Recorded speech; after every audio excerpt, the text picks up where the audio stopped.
Welcome to I news. భారత రాజకీయాల్లో ఇప్పుడు తీవ్ర ఆసక్తి కలిగిస్తున్న అంశం కాషాయ దళంలో సాగుతున్న అంతర్గత ప్రచ్ఛన్న యుద్ధం. ఒకప్పుడు బీజేపీకి దిశానిర్దేశం చేస్తూనే పూర్తి స్థాయిలో వెన్నుదన్నుగా నిలిచిన ఆర్ఎస్ఎస్ ఇప్పుడు ప్రధాని నరేంద్ర మోదీ శైలిపై, బీజేపీ కేంద్ర నాయకత్వ తీరుపై పరోక్షంగా క్షిపణులు విసురుతోంది. సమయం దొరికినప్పుడల్లా ఆర్ఎస్ఎస్ చీఫ్ మోహన్ భగవత్ చేస్తున్న వ్యాఖ్యలు నేరుగా ప్రధాని మోదీని తాకుతున్నాయి. బీజేపీ పూర్తిగా మోదీ, అమిత్ షాల హస్తగతం కాకుండా చూసేందుకు సంఘ అధినాయకత్వం వ్యూహాత్మక అడుగులు వేస్తోందని టాక్ వినిపిస్తోంది. ఇటీవల జెన్జీ నిరసనల నుంచి 75 ఏళ్ల వయోపరిమితి, ఎన్నికల విజయాల ప్రామాణికత, రిజర్వేషన్లు, అహంకారంపై భగవత్ చేస్తున్న వరుస వ్యాఖ్యలు దేశ రాజకీయాల్లో సరికొత్త చర్చకు తెరలేపాయి. ఈ ప్రచ్ఛన్న యుద్ధం వెనుక ఉన్న వ్యూహం ఏంటి? సంఘ పరివార్లో ఏం జరుగుతోంది? Let's watch the story.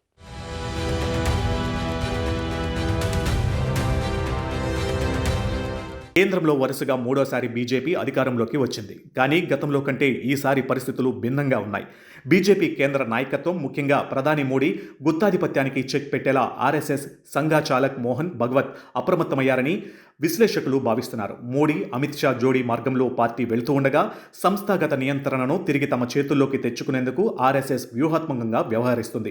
ఇటీవల ముంబైలో జరిగిన ఒక కార్యక్రమంలో మోహన్ భగవత్ చేసిన వ్యాఖ్యలు బీజేపీ సోషల్ మీడియా వింగ్కు, ప్రో మోడీ మీడియా నేరేషన్కు భారీ షాక్ని ఇచ్చాయి. దేశంలో జరుగుతున్న జన్ ఆల్ఫా నిరసనలపై బీజేపీ మద్దతుదారులు విమర్శలు గుప్పిస్తూ ఉంటే భగవత్ మాత్రం వారి నిరసనలను సమర్థించారు. నిరసనలు చేయడం దేశద్రోహం కాదు, ప్రజాస్వామ్యంలో చర్చలకు నిరసనలు మరో రూపం అని వ్యాఖ్యానించారు. हम लोगों को भी ऐसा देखना चाहिए कि अगर जेनजी चिल्ला रही है तो विरोध के लिए नहीं चिल्ला रही, कुछ तकलीफ है इसलिए चिल्ला, बिल्कुल उसको ठीक करना चाहिए. एजिटेशन जो होना है वो आपके खिलाफ या मेरे खिलाफ न होकर वो सिस्टम करेक्शन के लिए होना चाहिए. करेक्ट, तब सब ठीक रहेगा.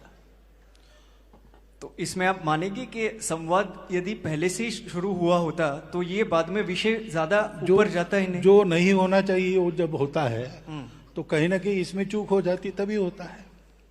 అంతేకాదు, కేవలం ఎన్నికలలో గెలవడమే నాయకత్వానికి ప్రామాణికం కాదని, నాయకుడు ప్రతికూలతల్లోనూ స్పష్టత ఇవ్వాలి అని అనడం వరుస విజయాలే మోడీ నాయకత్వానికి నిదర్శనమని వాదించే వర్గానికి పరోక్షంగా కౌంటర్ ఇచ్చినట్లేనని రాజకీయ పండితులు విశ్లేషిస్తున్నారు.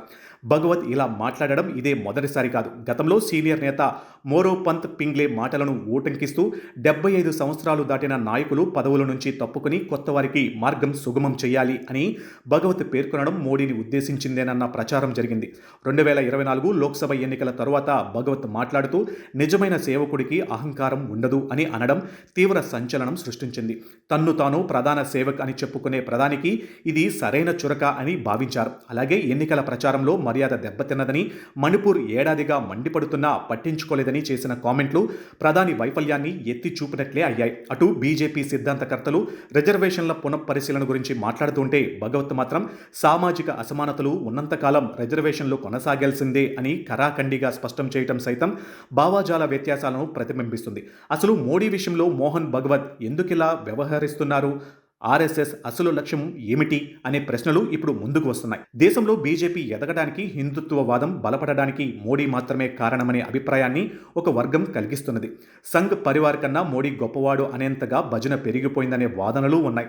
ఆర్ఎస్ఎస్ భావాజాలంతో వ్యక్తి కంటే సంస్థే గొప్పది. మోడీ బ్రాండ్ ఇమేజ్ బీజేపీని దాటి సంఘ్ భావాజాలాన్ని కూడా అధిగమిస్తుందనే ఆందోళన ఆర్ఎస్ఎస్లో నెలకొంది. పార్టీ వ్యక్తి కేంద్రీకృతం కాకుండా చూడడమే భగవత్ వ్యూహంగా కనిపిస్తున్నది. ఇక బీజేపీ అధ్యక్షుడు జేపీ నడ్డా గతంలో బీజేపీకి ఇప్పుడు ఆరంభంలో ఉన్నట్లుగా ఆర్ఎస్ఎస్ అవసరం లేదు, పార్టీ సొంతంగా ఎదిగింది అని చేసిన వ్యాఖ్యలకు సంఘ్ తీవ్రంగా కలత చెందింది.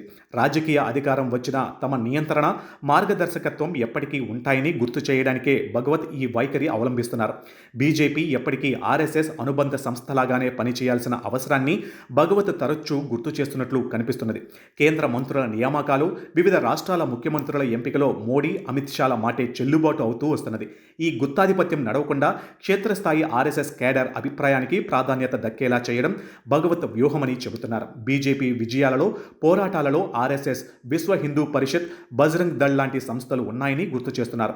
రాబోయే రోజుల్లో బీజేపీ, ఆర్ఎస్ఎస్ మధ్య ఈ వ్యూహాత్మక ప్రచ్ఛన్న యుద్ధం ఎలాంటి మలుపులు తిరుగుతుందనేది ఆసక్తికరంగా మారింది. ఒకవైపు ప్రధాని మోడీ ప్రజాదరణను వాడుకుంటూనే మరోవైపు పార్టీలో ఆయన గుత్తాధిపత్యానికి అడ్డుకట్ట వేస్తూ సంస్థాగత బలాన్ని కాపాడుకోవడానికి నాగ్పూర్ హెడ్ క్వార్టర్స్ వేస్తున్న పావులు భారత రాజకీయాలలో కొత్త సమీకరణాలకు దారితీసేలా కనిపిస్తున్నాయి.